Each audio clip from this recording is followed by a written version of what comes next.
On this episode of Uncommon Sense, we are joined by the president of Catholic Answers, Christopher Check. We'll be talking with him about the keynote that he'll be giving at this year's 41st Annual Chesterton Conference. So we hope that you will stay tuned. That's all coming up on Uncommon Sense.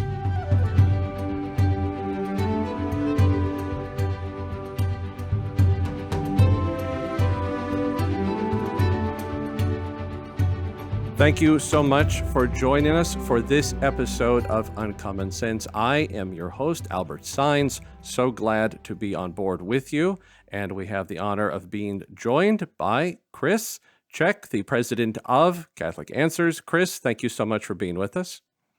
Thanks for having me, Albert. So how are things out your way?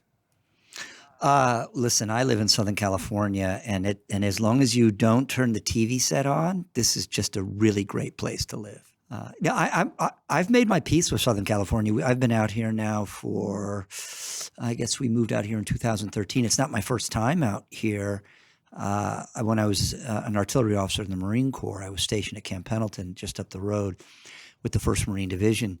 But Jackie and I moved out here in 2012, 2013, and it's a bit of a foreign country compared to the Midwest, but there's so much natural beauty here and really magnificent history. And by the way, magnificent Catholic history. I mean, you look at the you look at the political skeleton, if you will, the geopolitical skeleton of California, and it's Junipero Serra's missions. I mean, all the great cities, San Diego, San Francisco, Los Angeles.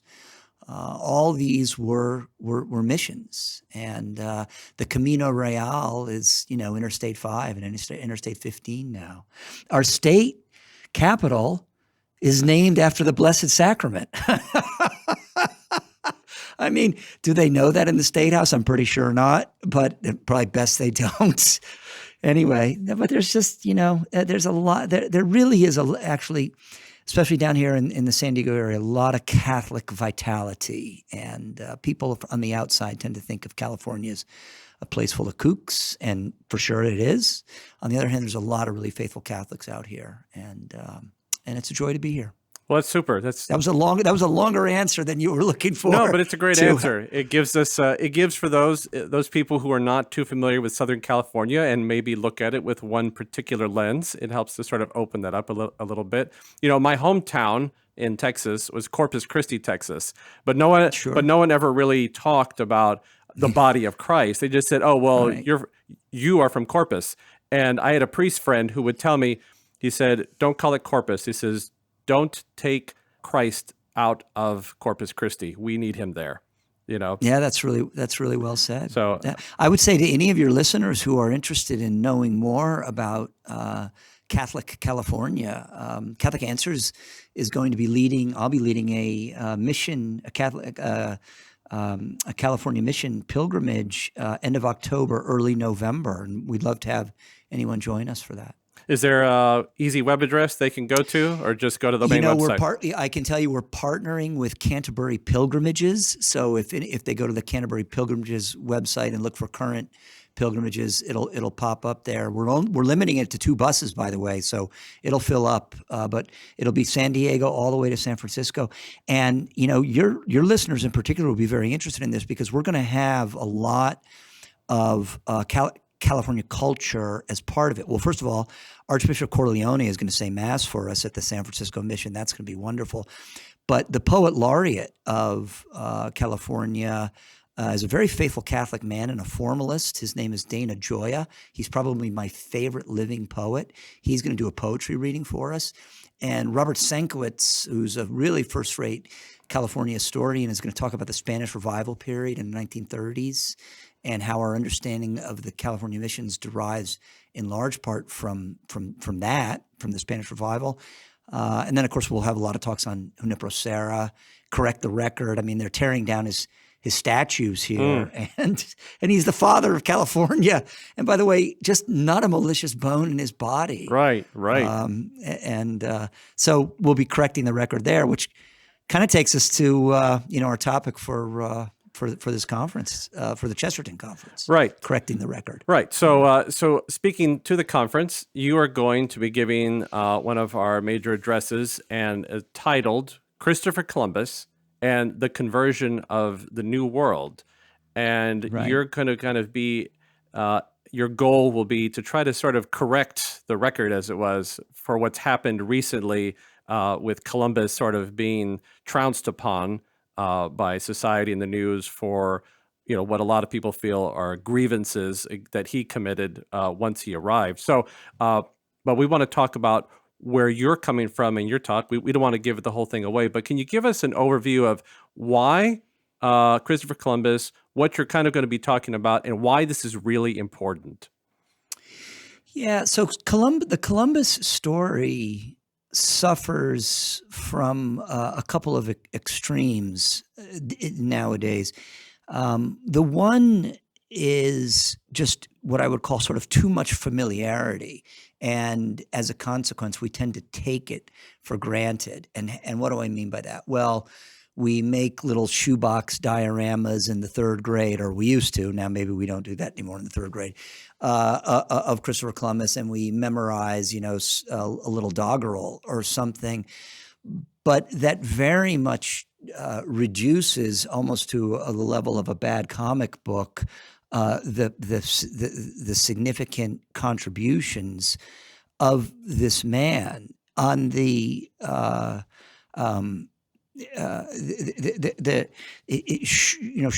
shortly after, within a century of the discovery of the New World, and I have no reluctance to use that word discovery here because it is a discovery.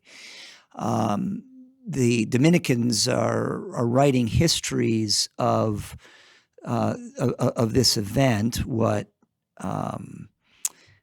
historians now call the Columbian event, for example, and stating, and I agree, that since the incarnation, this Columbian event, the union of two worlds previously completely unknown to each other, and now inseparably united. This is the most significant event in human history since the incarnation. And so when I was a third grader, I had no concept of that at all, memorizing Columbus sailed the ocean blue and Nina Pinta Santa Maria.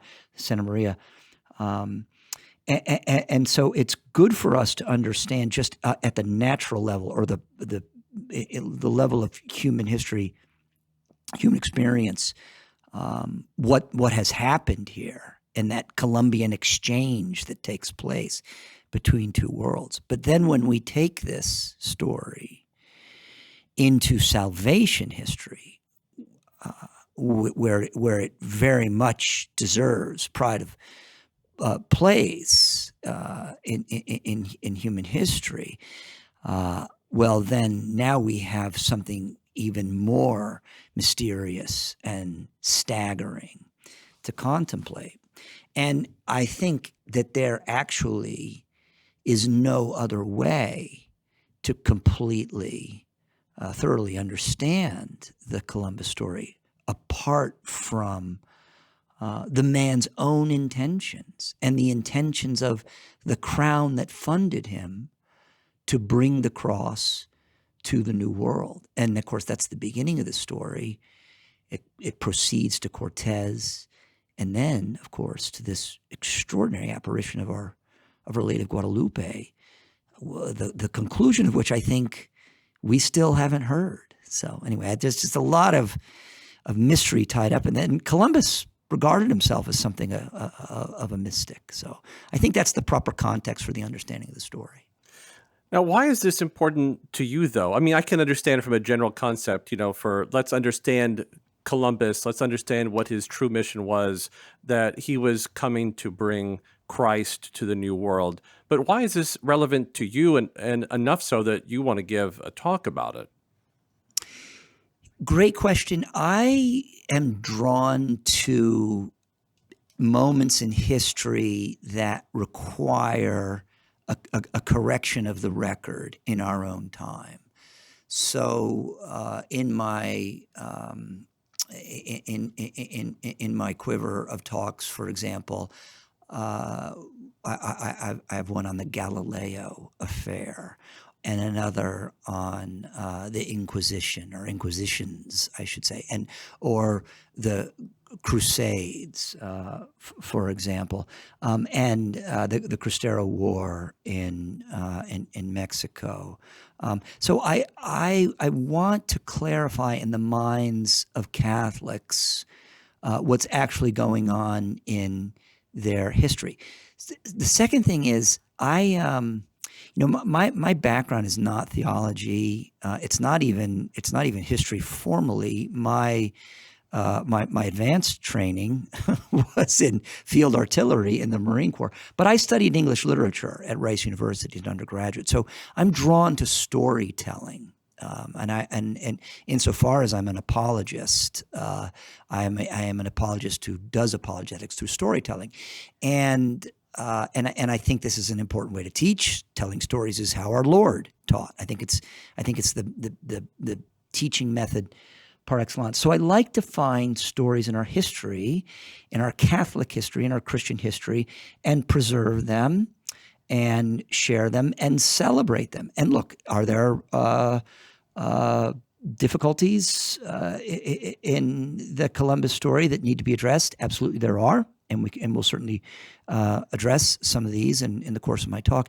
But this man is among the most extraordinary figures in human history. By the way, quite apart from his Christian motivations, he just had kind of like a sixth sense for navigation. He just knew where he was, and he's an amazing navigator. And so I'm just drawn to the guy, and the deeper you learn about him, his understanding of himself, his qualities as a leader, his qualities as a man, his shortcomings as a leader, and then just this, and then his role in this moment greater than he in human history. I'm just drawn to the story, and I think anybody who looks into it can't not be. Let's not diverge too far from the Columbus element here, but I appreciated you going through what you called your quiver of talks and referencing so many of these sort of moments in our Christian history. And what's coming to mind is, why is it, I think I can come up with the answer, but I'd like to see what you say. Why is our Christian history so important right now? Why can't we just sort of say, all right, that was history, that was past. Let's just look at what the magisterium teaches and let's move forward. Let's make some new stories that are better. Why concern ourselves with where we came from? Yeah, the short answer to this is, if you don't know your history, you don't know from where you came, and then you don't know who you are. You don't know who you are. There's a Rudyard Kipling short story called Regulus that I'd like to refer to in defense of this particular argument. And it takes place at a boys' boarding school in England in the early part of the 20th century. And there are a couple of plots to the short story. And the one plot is the boys of the fifth form, which I guess we would probably call juniors, translating Horace, and they're looking at the Regulus story from the First Punic War. Regulus is a Roman senator who I want to tell the whole story now, but I understand we have to be brief. Right. But Regulus is a Roman senator who sacrifices himself for the cause of Rome in the First Punic War, the war with the Carthaginians, the war with the baby killers. By the way, critical. In fact, this says explicitly in answer to your question. When we hear that Roman martyrology at midnight mass, and there's that line there in the whatever year of the reign of Augustus, the whole world being at peace. Well, what does this mean? Why? Well, the reason the world is at peace is because, a century and a half or more before, over the course of 3 wars, this little republic on the Tiber, Rome, vanquished the empire of the baby killers of Carthage. And so so why do we say that? Why was the world at peace? And as Chesterton says, of course, in Everlasting Man, you know, the baby killers need to be in the War of the Gods and Demons, in that chapter. The baby killers needed to be vanquished to make the world safe for the divine baby. So there has to be a historical or a story context to this. But back to Rudyard Kipling's little short story. These boys are translating Horace. They're translating the story of Regulus, and the science teacher, the chemistry teacher next door to the classics teacher, and the classics teacher's name is King, and Hartop is the name of the chemistry teacher. These two are having the classic or age-old argument between the modern and the classical. The science teacher represents the modern, and the classical teacher represents the traditional. And each has disdain for the other's field. And the classics teacher is trying to explain what is impenetrable to the chemistry teacher. Why are you bothering with all this Latin? Why are you bothering with this poetry? Why are you bothering with these stories? Well, Kipling resolves it because the boys, in a denouement of their own drama, one of them taking the fall for a classroom prank so the others don't get in trouble, nickname this young man Regulus, and the Latin teacher says to see, you get it? Some of this sticks. They understand where they came from. And so we risk being deracinated. We risk not knowing who we are if we don't know our stories. And so that's why I like to take these up, and not, by the way, just the controversial ones, but ones that people think they know or don't know. They think they know Joan of Arc, or don't really know, or Catherine of Siena, or Gregory the Great. I have a little talk I give on Gregory the Great and his dialogues, and we don't realize the impact this particular man at the end of the 6th century had on the liturgy, the music, the organization, the theology of the church. Anyway, sorry, I'm rambling. That's okay. You know what? I think if you read enough Chesterton, you realize how much he is a sort of defender of the truth, in his unique way, and Yes. I don't think that could be denied by anyone. And I think that Chesterton would wholeheartedly agree with sort of your path for wanting to sort of defend history, because there's a truth that needs to be told. There's a truth that needs to be corrected. There's a truth that needs to be shared. Any number of sort of the adjectives you want to place on truth from our history. And that Chesterton would say, it's the truth that's going to sort of move us forward and ultimately lead us towards God. So Yes. I think that history is very important and very crucial. And, it's good to know that there are people that, sort of take your perspective on it, because a lot of people, it would be very easy to just say, I don't want to know about it. I want to sweep it under the rug. I want to move on. That sounds really terrible to me, and I'm not going to dig any further. But to sort of bring it to light, to share it in the way it should be shared, and to sort of to move around the controversy, to look at what's really at the heart of it. Because as you said, Columbus had failings, but that can be addressed, that can be talked about. There's people Sure. that say that Chesterton had failings, but that can be addressed, that can be talked about, that can be explained. But we have to be willing to do that. We have to sort of open our ears, open our minds, open our hearts, and listen and say, oh, well, I didn't know that. Right. Sure. Right. Yeah. Um, Yeah. No, that's really well said. So, if you were going to just sort of summarize a goal, right? Because a lot of people give their presentations, they give their talks, and they have, I hope this sort of happens. So you're going to give your presentation on Columbus. What would you hope that the audience garners from your presentation? Well, I hope they stay awake through the talk. I want people to be able to leave my talk with a new or renewed appreciation of one of the most extraordinary and heroic men in history, to have a good understanding that he understood himself as it very much understood himself as a figure in playing an important role in God's providence. He had a mystical sense of himself in this regard. His motives were the motives of a man wanting to evangelize. And I would like them to be able to come out of the talk themselves being a little more articulate, perhaps, or a little more confident about defending this great man, because, of course, he is under siege right now as we tear down his statues, or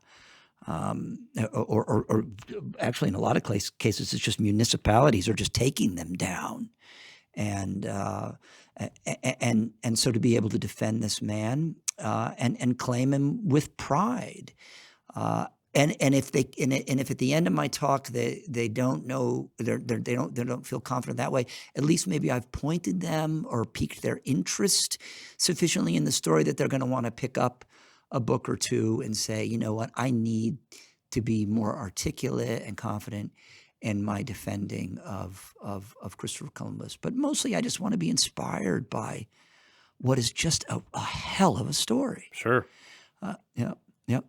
And if there's any Knights of Columbus listening, I have a great recommendation for your national organization. I think you guys should raise a ton of money and go around and buy up all these statues that municipalities have torn down of your patron, and I'll be happy to take one of them here at Catholic Answers, and we'll put it up right in front of Catholic Answers. So anybody, any mayor of any town who's listening who tore down his Columbus statue, I'll come get it. I'll be very happy to have it. Well, there's the plug, ladies and gentlemen. If you have a Christopher Columbus statue, whether it be you are a mayor of a town, or if you have the ability to acquire one, please send it towards Christopher Check. I'll get the truck and come get it. There you go. So I'm going to ask you kind of a zinger question, and then we're going to take a quick break for an advert, and then we'll close up. But here's my zinger question. So Christopher Columbus never gets here. He never comes. He never makes the discovery. Does that affect the trajectory of Christianity coming to this side of the world, or does it still come just later? Well, I think surely the answer is eventually. Columbus is the interesting question here to me would be how much later, because Columbus comes here really because of a couple of grave miscalculations, and if he had actually known what the circumference of the Dominicans, where in the popular version are the ones saying, no, don't go, Christopher Columbus, you're going to sail off the edge of the earth is flat. That's a lot of nonsense. There were very bright churchmen who had very clear understanding of what the size of the circumference of the earth was. In fact, going back to the ancients, I'm not going to forget his name now, it's in my talk, but there is an ancient who comes within, a few hundred meters of measuring the circumference of the earth or estimating it. Aristogenes, something like that. Anyway, this is terrible. I can't remember. Old age. So the Dominicans are the ones saying, you're not going to make that. Well, first of all, he's trying to get to, what he thinks is Japan or the Far East. He doesn't know there's a continent in the middle. He doesn't even really know until the end of his life that he's found a continent. He feels by his fourth voyage, he's got a pretty good sense that because he does go into what is now South America and land on the continent. But the question is how much later, because if he had really known how big the earth was, he wouldn't have made that. You couldn't do it. Right. You could not sail that distance. So it's going to depend on improvements in navigational and sailing technology, how many stores you can bring, So there is a miscalculation here that's a happy fault, if you will. So surely it would have come, it would have been later, but the desire for commerce, for trade on the part of the princes of Europe. But you know what? It's interesting to think, might the Reformation or might the Protestant rebellion slowed this down because Spain gets distracted, of course. Europe gets in their wars with Islam. We have the Battle of Lepanto in the second part of the 16th century, celebrated in the Great Chesterton poem. So, might Spain have gotten slowed down in her exploring, and maybe it would have eventually fallen to Elizabethan England to eventually, because of course they're the ones who really do take, it's that trajectory in North America. And so would Mexico not have been a Catholic country? Would Our Lady of Guadalupe not have appeared? Interesting question. Interesting zinger there. Thanks be to God, Columbus made a major geometric miscalculation. The holiest of miscalculations, perhaps. Yes, exactly. All right, we're going to pause here. I'm going to give everyone a quick shout out for this upcoming conference. We're talking to Christopher Check, the president of Catholic Answers, who will be at our conference. And I want to invite all of our listeners out to the 41st Annual Chesterton Conference that will take place in Milwaukee, Wisconsin on July 28th through the 30th. And this year's theme is Chesterton and Conversion, Learning to Think Again. We've got a full lineup of speakers, including Dale Ahlquist, as I mentioned, Christopher Check, John Walker, a professional actor who portrays the man Chesterton at EWTN, and a lot more. But this year's going to be extra special because we get to celebrate the 100th anniversary of Chesterton's conversion to the Catholic faith, which was on July 30th, 1922. So on the last day of the conference, we get to celebrate 100 years of Chesterton's own conversion. So we look forward to being able to celebrate the great occasion in the life of G.K. Chesterton, a thinker and writer who has influenced the conversions of so many people in his lifetime and beyond. So if you want more information and definitely to register and sign up for the conference, please visit chesterton.org/conference. And we look forward to seeing you there. So, Chris, if you heard me say that theme, right, we're talking about Chesterton and conversion, learning to think again. And I want to go back just a little bit here because we were talking about the importance of sort of opening up history and trying to correct some sort of falsities, trying to help people understand what really happened. And from Chesterton's point of view, his own conversion, he was definitely such a great thinker. I mean, his mind was just sort of in a place that I can't ever hope to be at, but that idea of thinking again, I feel like trying to help people understand the importance of historical context, of the truth of what happened is part of learning to think again, because we are really closed-minded. A lot of us, we are closed-minded in society. We've shut ourselves down to any other possibility except our own, right? So we live in a place of our own truth. My idea, my truth, that's what's true. What I say is. And we've closed ourselves off to all the other great things that exist presently and from an historical standpoint. So do you think that concept of learning to think again is really important in sort of the larger societal world currently?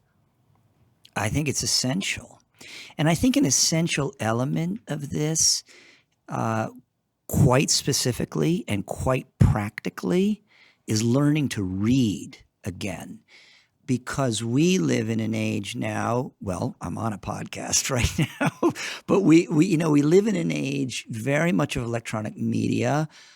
Insofar as we read, it tends to be very short things on Twitter or Facebook posts, or even if it's posted on a blog. I guess we don't use the word blog anymore. Then maybe that's even past. But let's say an online article.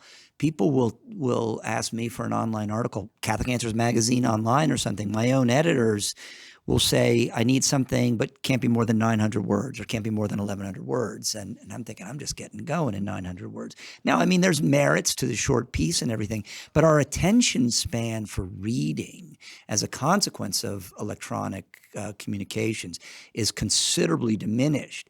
And without being able to get in the habit of reading again, we are really going to be victims of what Chesterton describes as, the vulgar millionaires lording it over the vulgar millions, because they are the ones who control the means of information technology. And reading really sets you free. I mean, you can read one or two or a dozen books on Christopher Columbus, and pretty soon you're going to be able to think critically enough about it and say, okay, well, this doesn't make sense. This doesn't line up. That's believable. And this is and critical thinking in this regard is a skill that comes out of reading. And then, by the way, writing. I think writing is really the best way to really learn a topic. When I interview young people here at Catholic Answers, whether they're going to go into customer service or work in the radio department or marketing or whatever it is, I always ask for a writing sample. Give me something that you've written, because that reflects a certain level of clarity of thought, or in some cases, lack of clarity of thought. So yeah, let's get thinking again. And here's how to do it. Let's start reading. And by the way, on paper, with books with binding that you hold in your hand and smell while you read. So anyway, I'm there. There's my plug for books. Well, my wife would wholeheartedly agree with you. I joke with her about maybe you should get a Kindle, and she glares at me. Oh, good. I hope she gives you the real evil eye next time you say that. Yeah. No, but she's such a good reader, and I can see exactly how it benefits from having the book in your hand versus having a screen in front of you that you do this to. So. When our boys are mostly out of the house, our youngest is going off to Franciscan this fall. He's valedictorian, Nathaniel. I get to brag there a little bit of his high school class. We just filled the house with books, and it wasn't even so much an active, here, read this. Sometimes we did that, but just by having a house full of books, I raised 4 readers. It really didn't take a lot of effort. Just meant having a lot of books in the house. My dad, I got that from my dad. I think my dad has something like, 3,000, 4,000 volumes in his library. That's a wonderful collection of books. Yeah. A lot of Chesterton, a lot of Sigurd Undset. Yeah. There's a lot of good things out there. So for sure. Well, Chris, can you give people one good reason other than your talk why they should come to this year's conference? Yeah, I can. I can give several, but if I'm limited to, well, I'm going to lead with the best one, and I'm quite serious, my friends. It's joy. You are going to experience a joy at this conference that is a glimpse of the other side of the veil. I've been going to of life on the other side of the veil. I've been going to Chesterton conferences.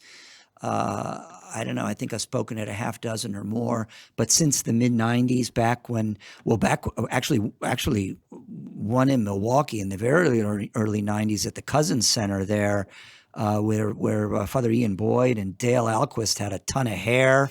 I mean, he was like a hippie. He had the long hair and everything.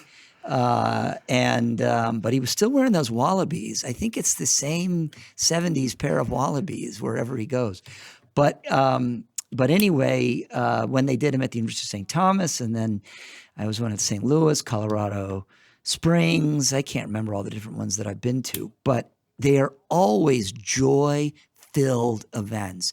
And there's going to be great talks and everything, but there's just a great communal and convivial time with fellow lovers of Chesterton, fellow lovers of Jesus Christ, and you're just going to experience the joy that goes with that conviviality. So that's the number one reason to go. They're joyful events, and we all need that injection of joy. We need to be suffused with joy. The one word to describe our Catholic faith is joy, and we need to be suffused.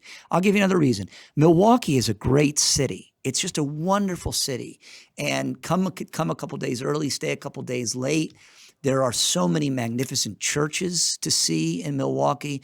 The Basilica of St. Josaphat, built by Polish immigrants in the early part of the 20th century, saving their pennies and buying the post office from Chicago that was going to be torn down and dismantling it and bringing the bricks back up to Milwaukee on 500 rail cars and redesigning it as this church, St. Josaphat. That's just one of the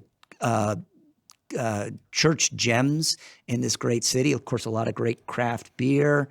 And I love the city of Milwaukee, so much history and tradition there. So there are, quite apart from my talk, and then all the Joe Pierce, I think, is on the program. And of course, Dale is always entertaining. And you're going to have a wonderful time. You're going to have a wonderful time in one of America's great cities. Why wouldn't you go? Everybody should go. There's the question. Why wouldn't you go? So with that, ladies and gentlemen, we're going to start wrapping up here. But this has been our conversation with Christopher Check, President of Catholic Answers and one of our presenters at this summer's 41st Annual Conference. Again, you can find out more at chesterton.org/conference. Chris, thank you so much for taking some time to talk and share a little bit about what you're going to be covering. I have to say, anything I can do to promote the work of see, now I keep calling it the Chesterton Society. You guys changed your name. It's not fair. The Society of G.K. Chesterton? The Society of G.K. Chesterton, right? Very good. Anything I can do to promote the great work of the Society, of the Chesterton Schools Network. Praise God, I've spoken at about 4 or 5 of those, and just the humble and joyful man, Dale Alquist, and his wonderful wife Laura. Anything I can do to promote that work, I'm just happy to be a part of. Well, ladies and gentlemen, we've been talking with Christopher Check. It's been a great honor to talk with him, and we hope that you have enjoyed this episode of Uncommon Sense. Invite you to join us for the next episode, and remember, Chesterton is always better with friends. Amen. Talk to you next time.